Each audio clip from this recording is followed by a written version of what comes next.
कि फैसला आपने दिल से करना है या दिमाग से करना है। हर महीने 4 से 5 छुट्टियां कर रहा है जो आपका लेबर लॉ भी इजाज़त नहीं देता। तो कोई जेन्युइन प्रॉब्लम है। एआई का ज़माना है तो आप सारे मैनेजर्स जो है वो एआई खड़े कर दें और आप जो है वो डिसीजन उनसे करवा लें। आई हेट दोज फीमेल जो आके मुझे ये कहें कि जी क्योंकि मैं लड़की हूँ तो उससे आगे तो मैं सुनता ही नहीं हूँ। जो टॉपिक है वो बेसिकली तो जो स्लाइड्स हैं वो मैं आपके साथ शेयर कर रहा हूँ अभी, लेकिन असल में जो मैं आपसे बात करना चाहूँगा वो हम एंड वाले हाफ में करेंगे। और वो ये मेरे पास एक पेज है, ये इसके अंदर सारा क्रक्स मैंने लिखा है जो आप जानना चाह रहे हैं। लेकिन क्योंकि एक डेकोरम के लिए हमें कुछ बताना था कि ऑर्गेनाइजेशनल बिहेवियर बेसिकली है क्या और किस तरह से आप जो है वो अपने मूड स्विंग्स हैं या आपका दिल नहीं कर रहा या सेकंड थॉट आ रही है, कोई परेशानी आ रही है, तो कैसे उसको कैसे कंट्रोल करना है, किस तरीके से आपने काम करना है। तो ये एक छोटी सी डेफिनेशन है। इंडिविजुअल्स मिलके ग्रुप बनाते हैं और ग्रुप जो है वो मिलके एक ऑर्गेनाइजेशन बनाता है। और इसमें जो सबसे इंटरेस्टिंग चीज़ है वो ये है कि हर इंडिविजुअल का बिहेवियर दूसरे से मुख्तलिफ होता है। अगर कोई एक साहब दूसरे साहब से गुस्सा करते हैं तो जो जिसके साथ गुस्सा किया जा रहा है वो अगर 2-3 लोग आप लेते हैं, एक छोटा सैंपल ले लें, तो हर एक का रिस्पांस मुख्तलिफ होगा। कोई शाउट कर सकता है उस पर, कोई खामोश हो सकता है उस पर, कोई कंप्रोमाइज़ कर सकता है, कोई गाली दे सकता है, कोई थप्पड़ मार सकता है। तो ये डिफरेंट, जब हम ऑर्गेनाइजेशन की बात कर रहे होते हैं तो इसमें डिफरेंट इंडिविजुअल्स होते हैं और वो सारे इंडिविजुअल्स उनके अपने अपने मूड्स, उनके अपने अपने बिहेवियर्स, ये सारी चीज़ होती है। बेसिकली इमोशंस आपके जो हैं वो लॉन्ग टर्म है और मूड आपका जो है वो आपका एक मूड स्विंग आया और वो आपका निकल गया, आप उससे ख़त्म हो गया। तो 6 बेसिक इमोशंस हैं जिसके अंदर खुशी है, जिसके अंदर उदासी है, जिसके अंदर खौफ है, जिसके अंदर हैरानगी है, गुस्सा है और नफ़रत है। ये डिफरेंट, ये 6 आपके बेसिक इमोशंस हैं, सब में हैं ये। अब इन पे हमने जो सीखना है वो ये है, कंट्रोल कैसे करना है हमने, ये चीज़ हमने सीखनी है। लेकिन उससे पहले आपका जो हाई नेगेटिव इफेक्ट है वो आ रहा है आपके लेफ्ट अपर कॉर्नर पे, हाई पॉजिटिव इफेक्ट आपका आ रहा है उस पर राइट अपर कॉर्नर पे, लेफ्ट पे लो पॉजिटिव इफेक्ट है और लो नेगेटिव इफेक्ट है। किस किस चीज़ का? सबसे पहले हम हाई पॉजिटिव इफेक्ट के ऊपर आते हैं। आप अलर्ट कितने हैं, एक्साइटेड कितने हैं, एलेटेड यानी पुरजोश कितने हैं और खुश कितने हैं। ये जो चीज़ें हैं ये एक पॉजिटिव आपको अफेक्ट कर रही हैं। ये जितनी भी मैंने अभी आपको खुशी की बात की है, मैंने पुरजोश होने की बात की है, इसके अलावा आप कितना अलर्ट हैं अपनी ज़िंदगी के अंदर, अपने काम के अंदर, अपनी जॉब के अंदर, तो ये आपका एक इसका जो अफेक्शन है वो है पॉजिटिव आपकी। अब लो पॉजिटिविटी में क्या है कि कंटेंट कितना है आपके पास, कितना नॉलेज है आपके पास, और सरीन कितना है आपके पास, यानी कि आप कितने कूल हैं, और इसके अलावा आप रिलैक्स्ड कितने हैं, काम कितने हैं। ये आपका लो पॉजिटिव इफेक्ट है। अब नेगेटिविटी की तरफ जब आप आते हैं तो आप फटीग उठा रहे हैं, आप बोर हो रहे हैं, आप डिप्रेशन में जा रहे हैं, आप परेशान हो रहे हैं। और हाई अगर उस पे एंड पे जाएंगे तो आप अपसेट हैं, आप स्ट्रेस्ड हैं, आप नर्वस हैं और आप टेंस्ड हैं। 2 तरह की पर्सनैलिटी प्रेफरेंसेस हैं, एक थिंकर्स है और एक फीलर्स है। थिंकर्स कौन है और फीलर्स कौन है, कोई बताएगा मुझे? पढ़ा है कभी, सुना है कभी? इनर फीलिंग जो होती है वो थिंकर डिपिक्ट्स कर रहा होता है। ठीक है, फीलिंग की बुनियाद पे फैसला करता है और थिंकर अकल की बुनियाद पे। हाँ ठीक है, हम इसको इस तरह से कर लेते हैं। यानी अगर आप दिल से फैसला कर रहे हैं तो आप फीलिंग की तरफ हैं और आप थिंकिंग की तरफ हैं अगर आप दिमाग से कर रहे हैं। अब ये एक बहस है कि फैसला आपने दिल से करना है या दिमाग से करना है। तो इसके ऊपर कोई बताएगा मुझे कि कौन सी वाली जो टाइप है वो ठीक है? दिमाग से कैलकुलेशन करके, दिमाग से कैलकुलेशन करके। Depend upon the situation. She is absolutely right. आप भी, दोनों से। अगर आपने सही डिसीजन लेना है तो वो इमोशनलेस होके नहीं लिया जा सकता। आप एक मशीन बन के फैसला नहीं ले सकते। फॉर इंस्टेंस, आप अपने ऑफिस में बॉस हैं, आपके पास सबऑर्डिनेट आया है और वो आपको अपनी मजबूरी बता रहा है, तो आप कह रहे हैं कि मेरी तो प्रोडक्शन हर्ट हो जाएगी, प्रोडक्शन हर्ट हो जाएगी तो मेरी सेल्स इफेक्ट हो जाएगी, सेल्स इफेक्ट हो जाएगी तो मेरा प्रॉफिट मार्जिन कम हो जाएगा, तो सॉरी मैं आपको छुट्टी नहीं दे सकता। नहीं सुना आपने उसके घर में क्या प्रॉब्लम है, नहीं सुना आपने, अल्टीमेटली क्या होगा, आप उस रिसोर्स को रिटेन नहीं कर पाएंगे। जितना आप लोगों को कंफर्ट जोन में रखते हैं, जितना आप लोगों को कूल एंड काम रखते हैं, जितना आप उनको उनके पर्सनल ज़िंदगी के साथ उनको एक्सेप्ट करते हैं, उतनी ज़्यादा आपकी ऑर्गेनाइजेशन ग्रो कर रही होती है। अगर आप बिल्कुल मशीनी अंदाज के अंदर चलाने की कोशिश करें तो वो नहीं चल सकता। मैंने एक लेक्चर में ये सुना था और मैंने बाद में उसको देखा कि ये जो, और इसको आप रिलेट कर लें कामयाबी और नाकामी के साथ, कि आप किसी को कामयाब देख के सारे इंग्रेडिएंट पूरे कर लें तो भी आप हो सकता है कामयाब ना हो। ये बिल्कुल ऐसे ही जैसे अगर आप दो लोगों को खड़ा कर दें, सेम आपकी चाय की आंच हो, मैं पहले भी ये बात कर चुका हूँ, पत्ती भी सेम है, दूध भी सेम है, पानी भी है, और उसकी जितनी जितनी मिकदार और जितनी जितनी देर के बाद आपने ये सारी चीज़ें, लेकिन उस जो चाय का टेस्ट होगा वो फ़र्क होगा।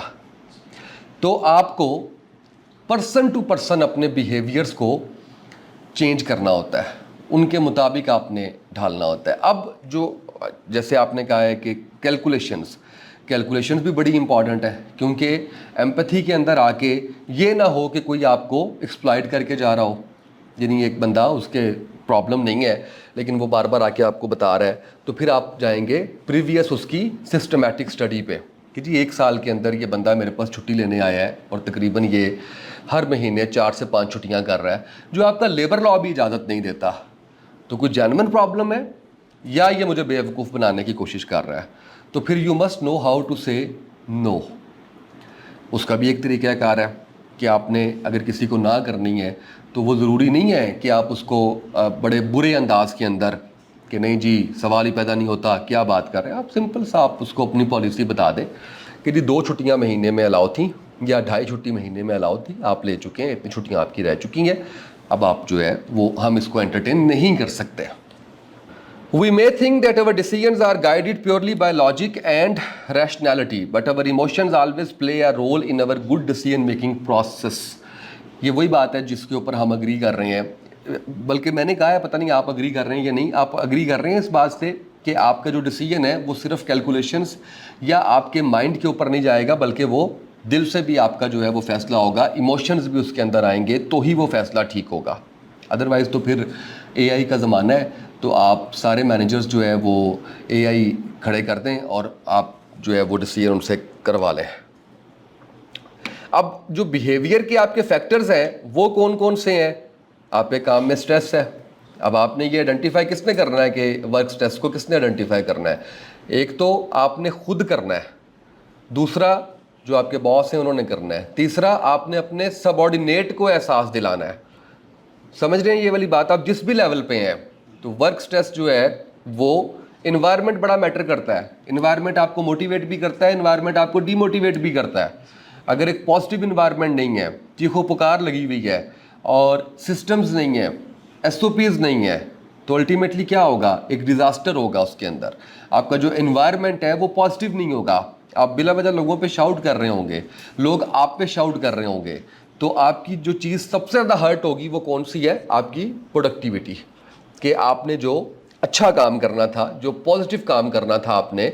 और आप किसी इदारे में जाएं तो उस इदारे का जो कल्चर है या उस इदारे का जो इन्वायरमेंट है, वो उसके जो गेट के ऊपर उसका चौकीदार बैठा हुआ है, आप वहाँ से सेंस करना शुरू करते हैं और आप उस इदारे की आखिरी हद तक जाते हैं और आपको वो उस फिज़ा में, उस इन्वायरमेंट में आपको उसका ये नज़र आ रहा होता है कि यहाँ पे इन्वायरमेंट कैसा है।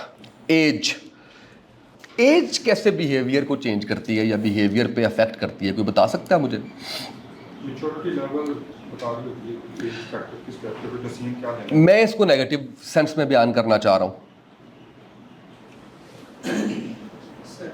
जी। इसमें जो यंग एज है उसमें क्योंकि इमोशनल मैनेजमेंट उतनी बेहतर आई थिंक नहीं। आप भी पॉजिटिव बात कर रहे हैं, मैं फिर नेगेटिव की बात कर रहा हूँ। हमने देखा है, एक वीडियो भी है जो हुई थी कासिम अली शाह साहब के साथ, मैंने एक वीडियो रिकॉर्ड की थी, वो भी यही था कि बढ़ती हुई उम्र के साथ लोगों में चिड़चिड़ापन क्यों आ जाता है। तो मैं उस पर्सपेक्टिव में बात करना चाह रहा हूँ। डिसीजन मेकिंग स्लो है, किस तरह से जो हेल्थ इश्यूज भी आ सकते हैं, नंबर 1।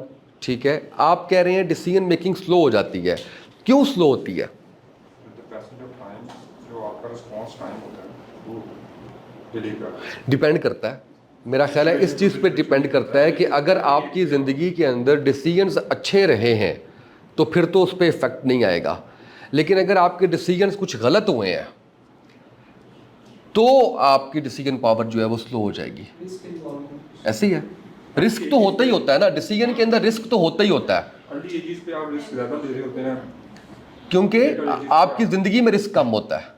लेकिन जैसे ही आपकी एज बढ़ती चली जाती है, आपकी रिस्पॉन्सिबिलिटीज़ बढ़ती चली जाती हैं, तो आप अपनी ज़िंदगी में से रिस्क फैक्टर को कम से कम करना शुरू कर देते हैं कि कैलकुलेटेड हो जाते हैं आप। यानी आप ये देखें कि एक अब ये हमारी जो क्लास है, ये इसके अंदर जितने लोग बैठे हुए हैं, इसमें कुछ लोग ऐसे हैं जो अभी एडमिशन लेंगे यूनिवर्सिटी में, और इधर बैठे हुए हैं जो मिडिल एज के अंदर प्रोफेशनल है। दोनों के बिहेवियर्स में रिस्क का जो फैक्टर है वो इंटायरली डिफरेंट है। उनके लिए ज़िंदगी और दुनिया फतह करनी है, और आपको लगता है कि जिस डगर पे चल रहे हैं यही चलती रहे तो गनीमत है, सस्टेनेबल हो वो।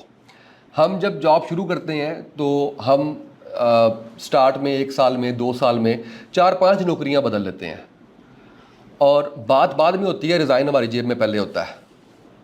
मैं सुनूंगा बात, लेकिन फिर आप पे रिस्पॉन्सिबिलिटीज़ आती हैं, फिर आपकी शादी होती है, आपके बच्चे होते हैं, फिर आपको पता लगता है कि अच्छा आप पेरेंट्स भी नहीं कमा रहे, आपको उनको भी सपोर्ट करना है, आपको अपनी फैमिली को भी सपोर्ट करना है, तो आपके बिहेवियर्स जो हैं वो चेंज होते चले जाते हैं। जेंडर का कोई फ़र्क है बिहेवियर के अंदर? नहीं है? किसने कहा है? बताएं। किस तरह से? हाँ, क्योंकि जेंडर का इस तरह से फर्क है, जो फीमेल्स होती हैं वो थोड़ी, उनमें एक लेवल ऑफ एग्रेशन थोड़ा कम होता है, और जो मेल होते ये भी डिपेंड करता है। थोड़ा लेवल ऑफ एग्रेशन उनके अंदर थोड़ा ज़्यादा होता है, क्योंकि उन पे थोड़ी रिस्पॉन्सिबिलिटीज उस तरह से फैमिली को लेकर उन्हें चलना होता है। तो फिर एग्रेशन ना कहें, वैसे आप उनका एक जो वर्क प्लेस बिहेवियर है, फिर तो मैं ये कहूँगा कि ख़वातीन का वर्क प्लेस बिहेवियर कैजुअल होता है, और मेल का जो है वो कैजुअल नहीं होता, ऑफिशियल होता, क्योंकि मेल को फैमिली को सपोर्ट करना है और फीमेल जो है वो शौक के लिए जॉब कर रही हैं। कल्चर पे भी डिपेंड है। और सर कैसे? उसमें एक डाइवर्सिफाइड अगर इन्वायरमेंट है तो उसमें डेफिनेटली फीमेल भी कंफर्टेबल होगी इक्वल टू मैन। अगर उसमें वो माइनॉरिटी में है तो फिर उससे फर्क पड़ सकता है। हाँ, वो उसमें आपका जो है, असल में मैं थोड़ा सा इसको इस तरह से लेता हूँ कि आपकी डिस्क्रिमिनेशन नहीं होनी चाहिए, जेंडर बायसनेस नहीं होनी चाहिए। आई हेट दोज फीमेल जो आके मुझे ये कहें कि जी क्योंकि मैं लड़की हूँ, तो उससे आगे तो मैं सुनता ही नहीं हूँ कि जी क्योंकि मैं लड़की हूँ कि आगे वाली बात ही नहीं, क्योंकि हमने कभी फ़र्क नहीं किया। हम कहते हैं कि मेल और फीमेल के अंदर किसी किस्म का कोई फ़र्क नहीं है। तो मुझे बुरा वहाँ पे लगता है जहाँ पे कोई फीमेल ये कहे क्योंकि मैं लड़की हूँ। ये आप ऑफिस में गाली ना दें, ये अगर फीमेल नहीं है तो भी नहीं देनी है आपने, और अगर फीमेल है तो भी नहीं देनी है आपने। तो इसका मतलब ये है कि इस बात से तो फ़र्क नहीं पड़ता। फ़र्क किस बात से पड़ता है? फ़र्क इस बात से पड़ता है जब डिस्क्रिमिनेशन होती है। मेरे ऑफिस का टाइम है शाम 5 बजे से लेकर रात 1 बजे तक फॉर इंस्टेंस। तो अगर कोई फीमेल ये कहती है कि जी क्योंकि मैं लड़की हूँ तो मैं इस टाइम में नहीं आ सकती, तो इट्स मीन्स कि ये जॉब उसके लिए नहीं है। जेंडर बायसनेस अगर नहीं है तो वो बिहेवियर चेंज भी नहीं आएगा। बिहेवियर चेंज इसलिए आएगा, अच्छा जी वो खातून है तो उनको इंक्रीमेंट ज़्यादा मिल रहा है, वो मेल है तो उनको इंक्रीमेंट कम मिल रहा है। तो इसका मतलब ये है कि वहाँ पे फिर बिहेवियर चेंज तो आएगा ही आएगा उसके अंदर। फिर वो आपको खातून जो है वो अपनी दुश्मन फील हो रही होगी, फिर एक ग्रुप बन जाएगा, एक ग्रो बन जाएगा, वो सिर्फ साजिशें जो है वो उस खातून। तो अगर हम एक पॉजिटिव इन्वायरमेंट रखना चाह रहे हैं, अगर हम चाह रहे हैं कि हमारे ऑफिस के अंदर, इन्वायरमेंट के अंदर, कल्चर के अंदर, तो हमें डिस्क्रिमिनेशन नहीं करनी चाहिए। हमें मेल फीमेल की बुनियाद पे कोई फैसला नहीं करना चाहिए। मौसम का बड़ा अच्छा असर होता है। आजकल गर्मियाँ हैं, हर बंदा गुस्से में नज़र आएगा आपको। आप सड़क पर जा रहे होंगे, आप किसी को देख लें, आपको सभी जो है वो पीक पे उस पर चल रहे होंगे। ये नेचुरल है, इसका हम कुछ नहीं कर सकते। सोशल एक्टिविटीज़, आप जितना सोशल हैं, जितना आप लोगों से मिलते हैं, जितना आप अच्छा कम्युनिकेट करते हैं, उतने अच्छे आपके बिहेवियर्स होते हैं। आपको दूसरों को समझने का मौका मिलता है, आपको दूसरों की बात सुनने का मौका मिलता है। और देन स्लीप, कि आप नींद कितनी ले रहे हैं, आपके बिहेवियर के ऊपर बहुत ज़्यादा इसका इम्पैक्ट आता है। मैं ये समझता हूँ कि हम सबको कम से कम 8 घंटे तो नींद, बल्कि कम से कम नहीं, ज़्यादा चली जाए तो वो भी ख़राब हो जाती है। 8 घंटे की नींद जो है वो ज़रूरी है कि 8 घंटे आप अपनी नींद लें। और उसका जो बेहतरीन टाइम है वो रात का टाइम है कि आप इशा की नमाज़ के बाद सोएं और फजर के वक्त आप उठ जाएं। जो हमारे एटलीस्ट बचपन में तो यही होता था। अब मेरा ख्याल है कि ऐसा नहीं है। अब 12, 1, 2, 3 बजे तक हम जो है वो सोते हैं। बल्कि मैंने एक दफ़ा फ़ोन किया अपने घर में, मैंने वालदा से पूछा, मैंने कहा अब हमारे घर में सोने के क्या टाइमिंग्स है? तो उन्होंने कहा वही है 12, 1 बजे। तो मुझे लगा शायद बदले सिर्फ चंद वो सारा पूरी सोसाइटी बदल गई है हमारी। क्योंकि हम लोग पीटीवी का ड्रामा होता था वो 8 बजे ख़त्म, 8 बजे लगता था, 9 बजे ख़त्म होता था। अब्बा ने खबरें देखनी होती थी, वो आधा घंटा बड़ा तकलीफ दे होता था कि ये अब सोने का टाइम है और आवाज़ टीवी की चल रही है, नमाज़ पढ़ के आपने सो जाना है। और वो क्योंकि हम वो नेचुरल लाइफ से बाहर निकल गए हैं, तो इसलिए हमारे बहुत से आप देख लें। अच्छा, मैं बहुत डिससेटिस्फाई रहता हूँ अगर मेरी नींद जो है वो 6 घंटे से कम हो जाए। मैंने टारगेट रखा हुआ है कि 6 घंटे से, और मैं सारा दिन फिर वो मेरी जो है वो मेरे इफ़ेक्ट डायरेक्टली आ रहा होता है, बिहेवियर पे आ रहा होता है। देन जी, इमोशनल इंटेलिजेंस, आपके पास कौन कौन सी चीज़ें होना ज़रूरी हैं। सेल्फ अवेयरनेस, आगे जाके इसकी डिटेल पढ़ेंगे। सेल्फ अवेयरनेस किस तरह से आप जो है वो कर सकते हैं। एम्पैथी का कितना रोल है, मोटिवेशन का कितना रोल है, मोटिवेशन आती कहाँ से है, सेल्फ रेगुलेशन, सोशल स्किल्स आपके पास कितनी है। तो हम इस पे आ जाते हैं कि पर्सनल जो कंपिटेंस है आपकी, सेल्फ अवेयरनेस आपको क्या देती है। अगर आपको अपने बारे में पता है तो आप self confidence, awareness of your emotional state, recognition how your behaviour impact others. ये बड़ा इंपॉर्टेंट पॉइंट है कि आपको ये पता हो कि आपका जो बिहेवियर है वो दूसरों को कैसे अफेक्ट कर रहा है। क्योंकि हम यहाँ पे अक्सर जो गलती कर जाते हैं वो ये कर जाते हैं कि उसने मुझे बुरा कहा, ये तो हमें कहना आता है, मैंने उसको बुरा कहा, ये मैं एक्सेप्ट नहीं करता, ये मैं एक्सेप्ट नहीं करूँगा। और ये बिल्कुल वैसे ही है जैसे हमारे टीचर हैं इमरान हबीब साहब, तो वो मुख्तलिफ लोगों से पूछा करते थे कुरान से क्या सीखा आपने। तो एक दिन उनसे जब किसी ने सवाल किया तो उन्होंने कहा मैंने ये सीखा है कुरान से कि कुरान के अंदर हकूक़ की बात नहीं है, फ़राइज़ की बात है। फ़र्ज़ अदा हो गए तो हकूक़ ऑटोमेटिकली अदा हो जाएंगे। तो हम क्या करते हैं कि हम उसको तो कहते हैं कि जी ये साहब मेरे साथ बैड बिहेवियर में है, मैं कैसा हूँ, मेरे बिहेवियर का इम्पैक्ट कैसा जा रहा है, ये सोचने की हमने कभी ज़हमत नहीं की। अच्छा, उसके अलावा paying attention to how others influence your emotional state, ये भी बहुत इंपॉर्टेंट पॉइंट है कि आपने अपने आप को बिल्कुल फ्री छोड़ दिया कि कोई आया और आके आपके इमोशंस के साथ खिलवाड़ कर दिया और आपने उसको अपने ऊपर तारी कर लिया। इसका मतलब ये आप वीक इमोशंस के मालिक हैं कि आपको कोई गुस्से में बात कर रहा है या आपके साथ कोई बहुत ज़्यादा आपको मक्खन लगा के अपना काम निकलवा के जा रहा है, तो आपके इमोशंस वीक हैं। रेगुलेशन, सेल्फ मैनेजमेंट कैसे होती है, keeping destructive emotions and impulses in check, acting in congruence with your values, handling change flexibility, pursuing goals and opportunities despite obstacles and setbacks। आपने इसमें जो सबसे इंपॉर्टेंट पॉइंट है वो जो मुझे लगता है वो सारे इंपॉर्टेंट है, वो है चेंज फ्लेक्सिबिलिटी। हमारे अंदर क्या होता है, हम चेंज रिलक्टेंट हैं या नहीं है, कंफर्ट जोन में रहना चाहते हैं। हम लोग कभी भी ये नहीं चाहते कि जनाब हम अपने उससे कंफर्ट जोन से बाहर आ जाएं। हालांकि आपका जो चेंज है वो हमेशा आपको किसी अच्छी जगह पे लेके जा रहा होता है। फॉर एग्ज़ाम्पल आप ये देख लीजिए कि आज से अगर 30 साल पहले की बात करें तो जो लोग अकाउंट्स को जानते हैं, अकाउंट्स कैसे बना करते थे, खाते हुआ करते थे, लेजर तो हम आज भी कहते हैं ना, एक रजिस्टर होता था, उसमें आपके सारे बैलेंस और सारा कुछ आ रहा होता था। जब कंप्यूटर आया तो अकाउंटेंट्स ने क्या कहा, हम तो नहीं करेंगे, ये तो हमारी नौकरी खा जाएगा। बिल्कुल वैसे ही जैसा कि आजकल मार्केटियर ये कहते हैं कि हम डिजिटल मीडिया मार्केटिंग की तरफ नहीं जाएंगे, ये तो हमारी नौकरी खा जाएगा। हालांकि ये चीज़ें जो होती हैं ये आपकी आसानी पैदा करने के लिए होती हैं। आज कोई एक अकाउंटेंट मुझे बताएं जिसकी नौकरी कंप्यूटर ने खाई हो। हाँ, उसकी नौकरी ज़रूर खा जाएगा जो कंप्यूटर पे नहीं आया, उसकी ज़िंदगी भी आसान कर दी है।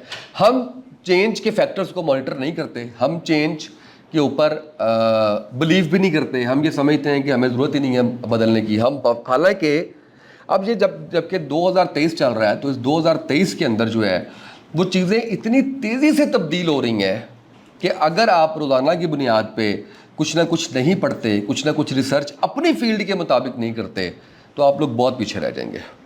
देन सोशल अवेयरनेस है, picking up on the mood in the room. आप जैसे कहते हैं ना, जैसा देश वैसा भेस। अगर आप देख रहे हैं कि आप किसी जगह पे बैठे हुए हैं और उस जगह पे आप लोग जो है वो हंसी मजाक कर रहे हैं, खुश हो रहे हैं, और आप इंतहाई संजीदा बैठे हुए हैं, तो आप अपने आप को लेफ़्ट ओवर समझेंगे, आप अपने आप को उनके साथ बिल्कुल भी अलाइन नहीं कर पाएंगे। अगर संजीदा गुफ्तगू हो रही है और उस गुफ्तगू के अंदर आपने हंसी मजाक शुरू कर दिया है, तो फिर आप समझ सकते हैं कि आपको लोग नॉन सीरियस जो है वो करेंगे। तो जैसे जिस महफिल में आप बैठे हुए हैं, उस महफिल के मुताबिक आपने एक्ट या रिएक्ट करना होता है। Caring what others are going through, दूसरों को वो पहले वाले पॉइंट के साथ मिक्स करते हुए कि दूसरे किस प्रोसेस से गुजर रहे हैं, उनकी ज़िंदगी के अंदर क्या चल रहा है, उनके क्या मसाइल चल रहे हैं, उनको भी फोकस रखें जब आप उनके साथ कम्युनिकेट करते हैं। उसके बाद है जी, आप hearing what the other person is really saying. हमारे एक दोस्त हैं, उनका नाम है अली अब्बास। तो हम ये समझते हैं कि वो लाहौर में वाहिद ऐसे आदमी हैं जो सबसे अच्छे लिसनर हैं। वो 3 घंटे भी अगर आप 1 on 1 बैठे हैं और आप बोल रहे हैं, वो एक लफ्ज़ नहीं बोलेंगे और वो आपको पूरे इन्हमाक से सुनेंगे। तो हमने उनसे पूछा कि ये क्या, आपने अपने आप को मार्केट भी कर लिया, ब्रांड भी कर लिया कि आप सबसे अच्छे लिसनर हैं, तो ये कैसे ख्याल आया? तो उन्होंने कहा कि मैंने देखा शहर में कि बोलने वाले बहुत हैं, तो मैंने कहा इनमें तो मेरा मुकाम नहीं बनना, तो मैं सुनने वाला बन जाता हूँ। तो उसमें मैं रजिस्टर्ड हो गया कि मैं सबसे अच्छा। तो हम सुनते नहीं हैं। हम इसलिए नहीं सुन रहे होते कि हमारे दिमाग में बहुत से सवाल चल रहे होते हैं, हम अपनी बात करना चाह रहे होते हैं, हम अपने आप को ज़्यादा अक्ल दलील वाला समझते हैं, हमें अपने एक्सपीरियंसेस दूसरों से ज़्यादा अच्छे लगते हैं, हम वो बताना चाह रहे होते हैं, हम दूसरों को एग्जैक्टली नहीं। Relationship management, getting along with others, handling conflict effectively.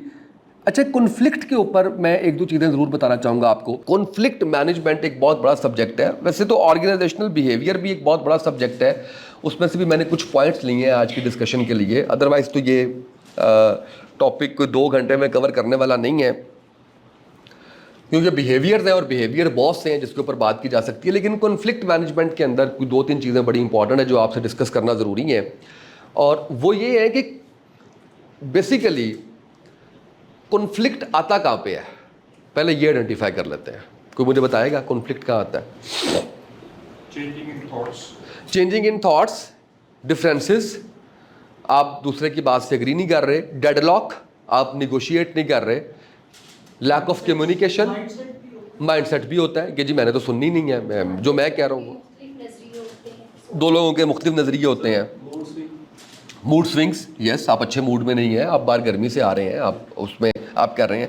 अच्छा, एक चीज़ होती है, हम उसे कहते हैं बिहेवियर को नार्सिस्टिक बिहेवियर। सुना हुआ है आप लोगों ने या नहीं सुना?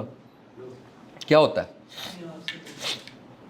अपने आप से मोहब्बत, नरगसियत, यानी मैं ही सबसे अच्छा हूँ, खुद पसंदी। ये एक बिहेवियर है, हम इसको नार्सिस्टिक बिहेवियर कहते हैं। बड़े ख़तरनाक लोग होते हैं, इनसे ज़्यादा ख़तरनाक लोग ऑर्गेनाइजेशन को अगर कोई तबाह करता है, इन्वायरमेंट को तबाह करता है, तो वो नार्सिस्टिक बिहेवियर के लोग तबाह करते हैं। अच्छा, ये झूठ भी बोलते हैं, ये धोखाधड़ी भी करते हैं, ये शाउट भी करते हैं, ये उस पर अपनी बात पे जो है वो स्ट्रिक्ट भी हो जाते हैं कि नहीं सुननी है हमने, जो मैं कह रहा हूँ वो ठीक कह रहा हूँ, और ये मुकर भी जाते हैं। तो अच्छे लीडर भी नहीं हो सकते, कभी भी नहीं हो सकते नार्सिस्टिक बिहेवियर वाले लोग कभी, क्योंकि लीडर कौन है? लीडर वो है जिसके फॉलोअर्स है, और ये सिर्फ फॉलोअर्स, ये कोई मुल्क की सियासत की बात नहीं है। ये लीडर आपकी कंपनी का लीडर हो सकता है, आपके घर का लीडर हो सकता है, उसके फॉलोअर्स हैं, उसके मानने वाले हैं, उसको मान के चलने वाले हैं।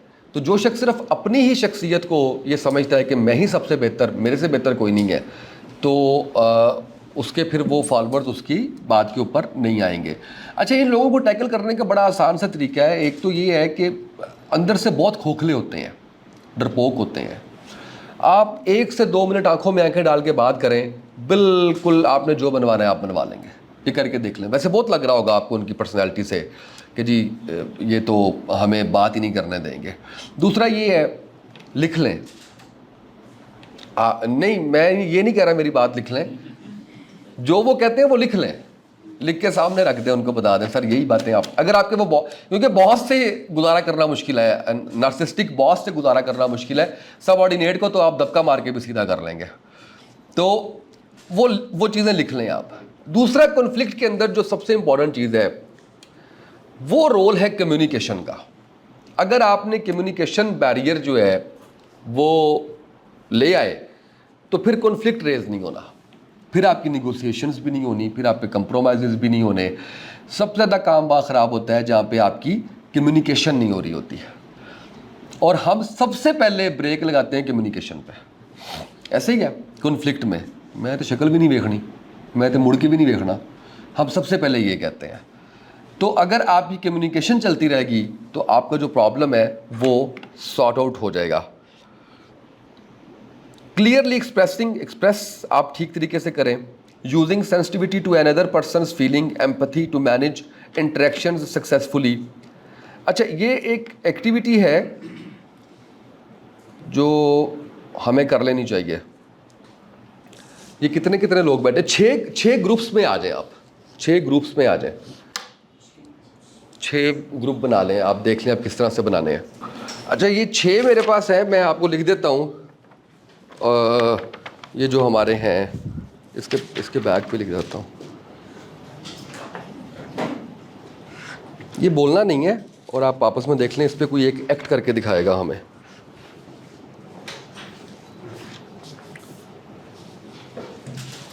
आपस में डिस्कस कर लें।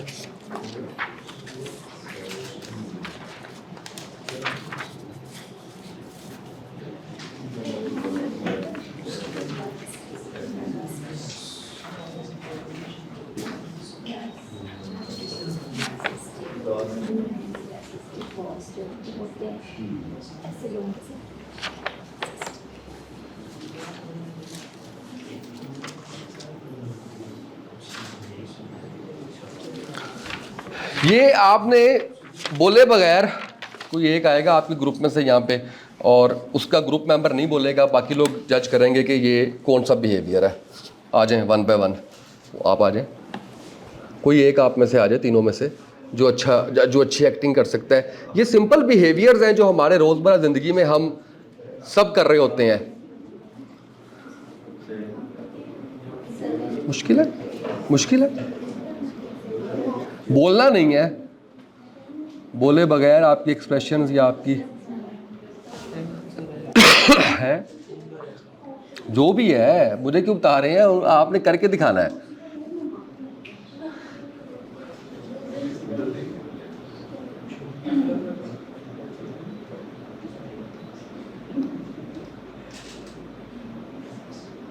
हाँ जी, शायद थोड़ा सा लगा और गुस्सा दिखाया ना, फिर सबके को बता दिया। और करें थोड़ा गुस्सा आ जाए। अगला है जी, अगला ग्रुप आए।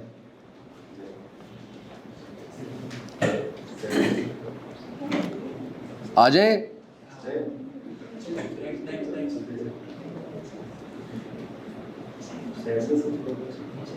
ऊंची बोली जाए सारों को, मुझे यहाँ तक आवाज आ गई। आप आ जाए सर, आपका ग्रुप आ जाए।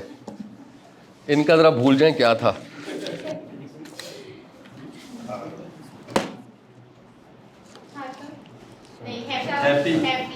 हैप्पी है, आ जाइए, वेरी गुड, जबरदस्त। ये थोड़ा मूड चेंज कर रहा हूँ आपका, आए।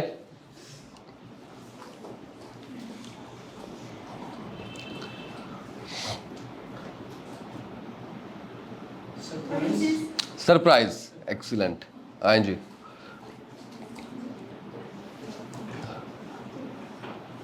आ जाए जल्दी करें, कोई एक आ जाए जल्दी से।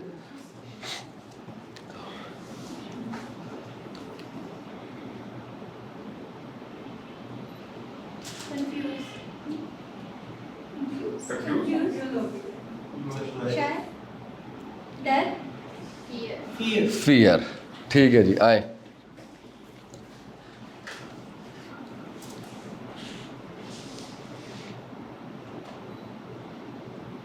बहुत अच्छी एक्टिंग की है।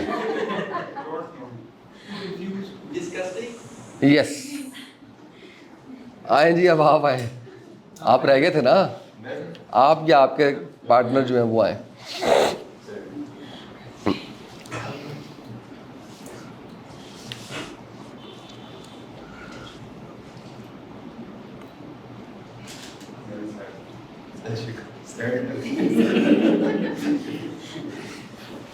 आपके जो बिहेवियर्स हैं वो समटाइम्स हम ये कहते हैं कि आपके जो अल्फाज हैं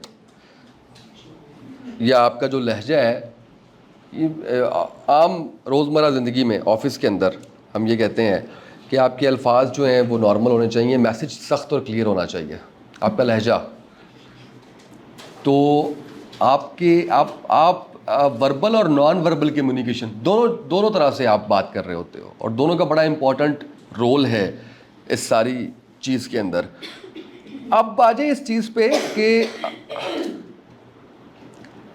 जो इम्पोर्टेंट है या जिसकी वजह जो सुनने आप आए हैं कि आपका मूड ख़राब है, कैसे ठीक करना है आपने। बड़ी सिंपल सी एक चीज़ ये है कि हम लोगों ने MBA में पढ़ा जॉब सिग्निफिकेंस। मैंने शायद पहले भी बात की थी, आई डोंट नो आप लोगों के साथ, या जॉब सिग्निफिकेंस क्या होता है, आपकी जॉब आपके लिए कितनी इम्पॉर्टेंट है। एक डॉक्टर है, उसकी जॉब सिग्निफिकेंस बहुत ज़्यादा होगी, और एक इंजीनियर की उतनी नहीं होगी। उसकी रीज़न क्या है कि रात के 2 बजे 1 बजे अगर कोई पेशेंट आता है या उस डॉक्टर को जाना पड़ता है, तो उसकी जॉब सिग्निफिकेंस का तकाजा ये है कि वो उसको एंटरटेन करे। जब ये अगर एक मशीन बंद हो गई है तो ठीक है, कोई मसला नहीं है, उसको सुबह उठ के देख लेंगे, उसको कल एक जान जा रही है। एक चीज़। दूसरी है सेल्फ मोटिवेशन। इंसान अपने आप को खुद कैसे मोटिवेट करता है। जितनी भी हमारी ज़िंदगी के अंदर फैक्टर्स आते हैं वो हमें मोटिवेट कर रहे होते हैं। अचीवमेंट्स जो होती हैं वो अचीवमेंट्स या अचीवमेंट एक फैक्टर है जो आपको मोटिवेट करता है। इसके अलावा ढेरों ऐसे फैक्टर्स हैं जो आपको मोटिवेट कर रहे होते हैं। गोल्स आपको मोटिवेट करते हैं, इन्वायरमेंट आपको मोटिवेट करता है, सस्टेनेबिलिटी आपको मोटिवेट करती है, टारगेट आपको मोटिवेट करता है, एप्रिसिएशन आपको मोटिवेट करती है, सेटिस्फैक्शन, इंसेंटिव, और फेलियर आपको बहुत ज़्यादा मोटिवेट करता है। मुझे हमेशा फेलियर ने मोटिवेट किया। और जिस काम के लिए हम बने हैं उसी फील्ड में वो बहुत ज़्यादा मोटिवेट। हाँ, आप का पैशन और प्रोफेशन जो है वो जब एक हो जाता है तो आप मोटिवेट होते हैं। और कोई चीज़, क्रिटिसिज्म भी मोटिवेट करता है, ठीक है। और If you are problem solver for others, ठीक है। और जो सुनना चाह रहा हूँ वो नहीं आ रहा, जो सबसे ज़्यादा मोटिवेट करता है, मुझे नहीं समझ आ रही हम लोग वहाँ क्यों नहीं पहुँच पा रहे। सर, जब इंसान बिल्कुल टूट जाता है, जब बिल्कुल वो फेलियर में बिल्कुल निचले दर्जे होगी, पे फेलियर की बात होगी। और बताएं।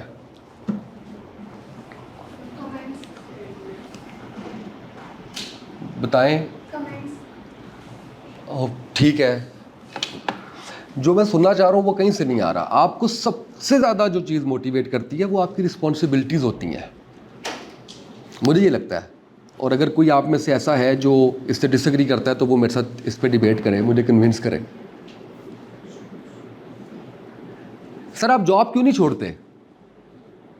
आपको पता है कि अगर ये जॉब छोड़ेंगे तो उसके आफ्टर इफ़ेक्ट्स क्या है। आप पे जो रिस्पॉन्सिबिलिटीज़ होती हैं वो आपको हमेशा सबसे ज़्यादा मोटिवेट करती हैं। क्यों एक फ़्रेश ग्रेजुएट के नज़दीक जो है वो जॉब की या बिज़नेस की अहमियत नहीं होती, और एक जो 5, 10, 15 साल के जो एक्सपीरियंस का बंदा है उसके लिए ये चीज़ें बड़ी इम्पॉर्टेंट होती हैं। इसलिए सेल्फ मोटिवेशन के अंदर जब भी सेकंड थॉट आए तो एक बार सिर्फ ये देखें कि इसके आफ्टर इफ़ेक्ट्स क्या आएंगे, सिर्फ ये देखिए कि इसके नुकसानात क्या आएंगे। गुस्से में कह दिया आपने मैं रिज़ाइन दे दिया, मैं छोड़ रहा हूँ, मैंने तो इस इदारे का मुंह नहीं देखना कभी, मैं पता नहीं इन लोगों में रह कैसे रहा था, ये सारी बातें करते हैं ना हम लोग, यही प्रॉब्लम्स होते हैं हमारे। लेकिन व्हाट नेक्स्ट? ऑप्शन है, वेरी गुड, फ़ौरन रिज़ाइन करें, चले जाएं, नौबत यहाँ तक आनी नहीं देनी चाहिए थी आपको अगर आपके पास ऑप्शन है। अगर ऑप्शन नहीं है, क्योंकि एक बात आप इसका अंदाज़ा कर लें कि इस दुनिया में कोई जितना भी अहम है, उसके रहने या न रहने से दुनिया का निज़ाम नहीं रुक जाएगा। ये मैं दुनिया की बात कर रहा हूँ, तो कंपनीज तो दुनिया के मुकाबले में बहुत छोटी हैं। अगर आप किसी सीट पे बैठे हुए हैं और आपको ये लग रहा है कि मेरे जाने से इस कंपनी का नुकसान होगा, 2 दिन या 3 दिन नुकसान होगा, वो जो बड़े साहब हैं उनका अगर ड्राइवर भी छोड़ के जाएगा 2 या 3 दिन उनको भी परेशानी होगी, अखबार टाइम पे नहीं मिला, पानी टाइम पे नहीं मिला, गाड़ी सही साफ़ नहीं हुई। इसी तरह से अगर आप किसी इदारे के अंदर CEO की सीट पे भी हैं तो 2-4 दिन का ही फ़र्क होता है, इससे ज़्यादा फ़र्क नहीं होता। इदारे चलते रहते हैं क्योंकि इदारे का जो वॉल्यूम होता है वो बहुत बड़ा होता है। इदारे को फ़र्क नहीं पड़ता, फ़र्क इंडिविजुअल को पड़ता है। तो जब भी सेकंड थॉट आए तो सबसे जो पहली चीज़ है वो ये देखनी है कि व्हाट नेक्स्ट, मेरे पास ऑप्शंस क्या क्या हैं, मेरे पास ऑप्शंस क्या क्या है। अगर तो आपके पास ऑप्शंस हैं तो ठीक है, अगर ऑप्शंस नहीं है तो फिर आपने क्या करना है, फिर आपने अपनी चीज़ों को अपने इर्द गिर्द मौजूद लोगों को ठीक करना है। और अगर आपको लगता है कि वो नहीं ठीक हो सकते तो आपने अपने आप को उनके मुताबिक अलाइन करना है। हमेशा ये कहा जाता है कि आप जिस भी इदारे में जाते हैं उस इन्वायरमेंट को आपने अपने ऊपर तारी करना होता है। इन्वायरमेंट आपकी वजह से चेंज नहीं होगा, आपको जो है वो इन्वायरमेंट चेंज करना पड़ेगा। दूसरी एक इम्पॉर्टेंट बात ये है कि मैंने एक बड़े आदमी से सवाल किया, सियासतदान थे, बड़े मिनिस्टर थे, मैंने उनसे पूछा, मैंने कहा ये रात को नींद कैसे आ जाती है वज़ीर आज़म को, सदर मुमलिकत को और जितने भी ऐसे लोग हैं जो पावर कॉरिडोर का हिस्सा है, क्योंकि यहाँ तो हमारे तो जो इस्लामी रियासत का कंसेप्ट है उसके अंदर तो कुत्ते का भी सवाल होगा, तो यहाँ तो जो इंसान है वो तो बड़े वो है। तो मुझे बड़ा अच्छा जवाब मिला।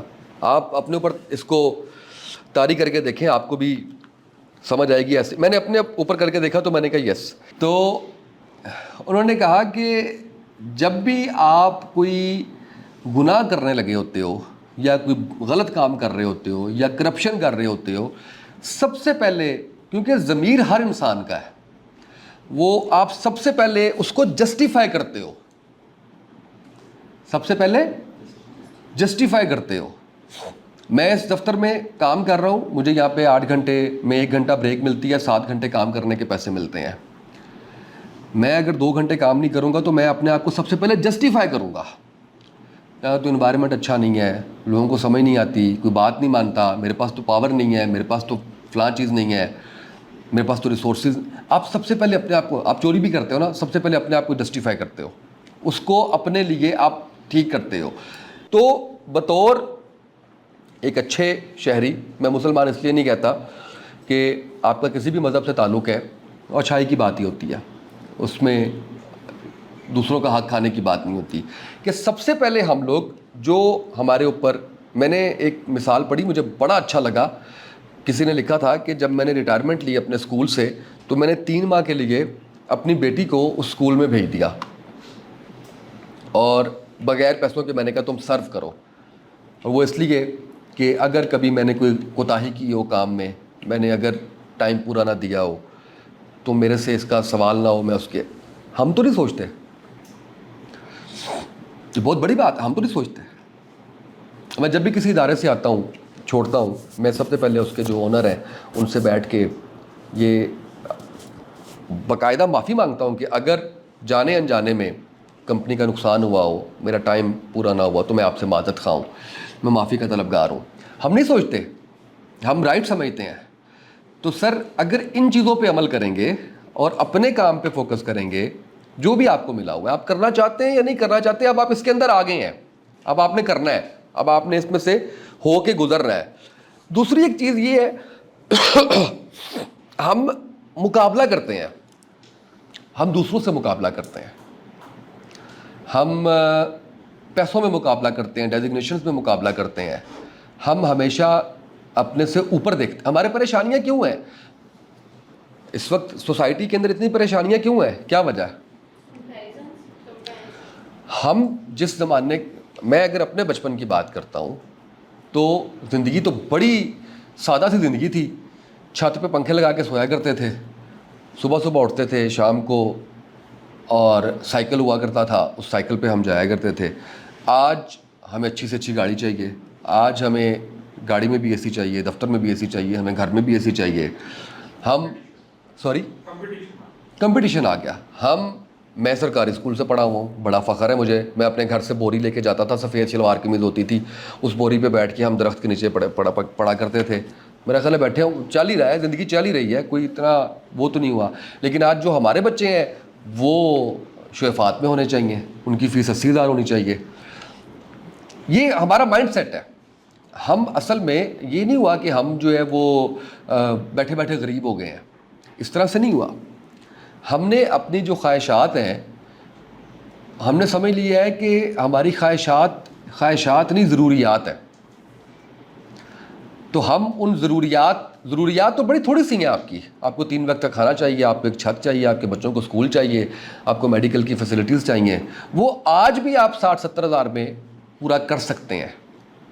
लेकिन जब आपके हर कमरे के अंदर एसी लगा होगा तो वो 60-70 हज़ार तो एक कमरे का बिल आ रहा होगा आपको। तो सर गुजारिश ये है कि हम अपनी ख्वाहिशात और अपनी ज़रूरियात, इनके दरमियान थोड़ा सा एक फ़ासला बना लें और इस कंपटीशन से बाहर निकल आएँ। क्योंकि जो रिज़्क़ का वादा है वो अल्लाह ताला की ज़ात ने किया। वो आप में से कितने लोग हैं जो ये समझते हैं कि जो कुछ आपको मिला है वो आपकी मेहनत की वजह से, आपकी काबिलियत की वजह से मिला है? कोई है ऐसा? एनीवन जो ये दावा करे और मुझे बताए कि जी मेरी काबिलियत और मैं इतना काबिल हूँ, मैं इतना मेहनती हूँ। हमसे 1000 गुना ज़्यादा काबिल लोग, हमसे 1000 गुना ज़्यादा मेहनती लोग शायद हम जितने ब्लेस्ड नहीं हैं। तो ये बात करने का मकसद ये है कि जिस तरफ मैं आना चाह रहा हूँ, आप परेशानी में होते हैं ना, आप अक्सर जो है वो जब जॉब कर रहे होते हैं तो बहुत से मसाइल आते हैं आपको, और उसमें आप परेशान हो जाते हैं, रास्ते बंद हो जाते हैं, नज़र आ रहा होता है कि रास्ता बंद हो गया है। तो सर तवक्कल कर लें उस टाइम पे, जो सबसे इम्पॉर्टेंट चीज़ है, और पीछे मुड़ के सिर्फ ये देख लें और अपने आप से ये सवाल कर लें कि यहाँ तक पहुँचने के लिए मेरी कौन सी ऐसी चीज़ है जो मुझे यहाँ तक लेके आई है। तो मेरा ख्याल है कि आपके मसले हल हो जाएंगे। आपके लिए नहीं है मेरा लेक्चर, आप लोगों के लिए भी नहीं है, ये थोड़े से सीनियर लोगों के लिए है, क्योंकि आप लोगों को समझ नहीं आनी अभी, क्योंकि आपने अभी दुनिया फतह करनी है। हम जब इधर बैठे होते थे तो हम भी यही कहते थे कि अच्छा लैंड क्रूज़र आजकल आ रही है 80 लाख की, ठीक है, मसा मर के जो है वो सिटी ली गई है। 15 साल काम करने के बाद हम भी यही करते थे कि जी हमने जो है ना वो सारे एक ही तरह से गुजर के गए हुए हैं। तो आपने मेरी बातें दिल पे नहीं लेनी, आप जैसे लगे हुए लगे रहें, आप 10 साल बाद दोबारा आएंगे फिर बात करेंगे इस पर। तो हम जो है वो उस एक ऐसी दौड़ के अंदर शामिल हो गए हैं, ऐसी उस चीज़ के अंदर शामिल हो गए हैं कि हमने अपने लिए परेशानियां खुद कर ली हैं। और फिर हम जब मुकाबला करते हैं तो हम कहते हैं जी उसको तो बड़ा अच्छा मिल गया। भाई उसके नसीब, उसकी किस्मत के अंदर वो लिखा हुआ है, और उसको सिर्फ अगर कुछ बदल सकता है तो वो दुआ बदल सकती है। अब दुआ के भी 3 दर्जे हैं।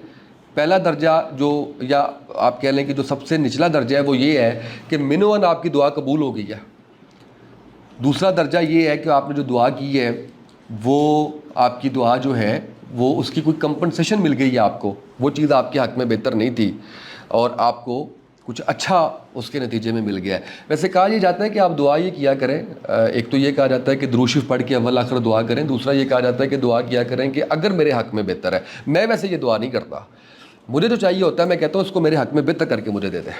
वो तो मालिक है, कुछ भी जो है वो ज़्यादा इस्लामिक तो नहीं हो रहा मेरी गुफ्तगू ज़्यादा तो नहीं, वो मुबल्लिगाना तो नहीं हो रही ज़्यादा, मैंने कहा पूछ लूँ मैं। अच्छा, तो उसमें जो सबसे अच्छा दर्जा है दुआ का वो ये है कि आपको यहाँ पे कुछ भी नहीं मिला उस दुआ के बदले में, और आखिरत में आपको उसका सिला मिल गया। तो सबसे तो तो दुआ करते रहा करें, ये बहुत बड़ी इबादत है, दुआ करते रहा करें और चीज़ें ठीक हो जाएंगी। अच्छा, मुझे जब कोई प्रॉब्लम आया है, जब मैं अपने ऑफिस में हर्ट हुआ हूँ, मैंने कभी ये बात किसी प्लेटफॉर्म पे नहीं की, लेकिन आज मैं ये बात कर रहा हूँ, तो मैंने सिर्फ एक ही चीज़, किसी शख्स से हर्ट हुआ हूँ, किसी बॉस से हर्ट हुआ हूँ, तो मैंने सिर्फ एक ही बात बार बार पढ़ी है, और वो है बतु इज़्ज़ु मन तशा बतु ज़िल्लु मन तशा। उसके बाद मैं मुतमईन हो गया हूँ, रिजल्ट्स में भी और इनर साइड से भी। लेकिन शर्त यह है कि ज़्यादती ना की हो आपने, दूसरों को आपने उसी तरीके से जो है वो आप लेके चले हो। तो आपका अगर जो आपकी जो अगर है ये व्हाट शुड आई से, अगर तवक्कल आपका स्ट्रांग है और दुआ पे भी आपका यकीन है, तो ये जो मसाइल हैं ये आपके ख़त्म हो जाएंगे। दूसरी जो इम्पॉर्टेंट बात है, तकरीबन आखिरी बात जो इम्पॉर्टेंट है, वो ये है कम्युनिकेशन स्ट्रांग करें, आपके बॉस से मसाइल हल हो जाएंगे। यानी मैं एक जगह काम कर रहा था और मेरी जो बॉस हैं, वो पुरानी बात है 2016 की, वो खातून थी और उनका मुझे बिहेवियर बिल्कुल समझ में नहीं आ रहा था, बिल्कुल अभी नई मेरी उस डिपार्टमेंट में अपॉइंटमेंट हुई थी और मुझे वो बिल्कुल समझ में नहीं आ रहा था कि क्या मामला है, क्यों इतना रफ एंड टफ है इस तरह से। तो मैंने बार बार कम्युनिकेट किया और बहुत कम्युनिकेट किया, और इवन जाके मैं बैठ गया, मैंने कहा मुझे आप मसाइल बता दें कि आपके क्या मसाइल है।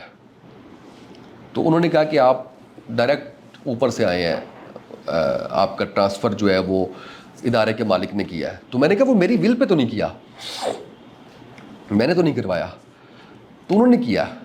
तो वो फिर हमारे यहाँ पे इनसिक्योरिटी तो बहुत ज़्यादा होती है ना, हम इनसिक्योर हो जाते हैं कि अच्छा ये उधर से आ रहा है तो पता नहीं अब क्या। तो वो मेरे मामला ठीक हो गया क्योंकि कम्युनिकेट किया कि जी मैं, क्योंकि आपको रिपोर्टिंग हुआ, आप बॉस हैं, तो मैंने तो वो करना है जो आपने बताना है। हम कम्युनिकेट नहीं करते, हम अपने गुस्से में होते हैं कि अच्छा कम्युनिकेशन की ज़रूरत क्या है हमें, हम तो खुद 30 मार खान है।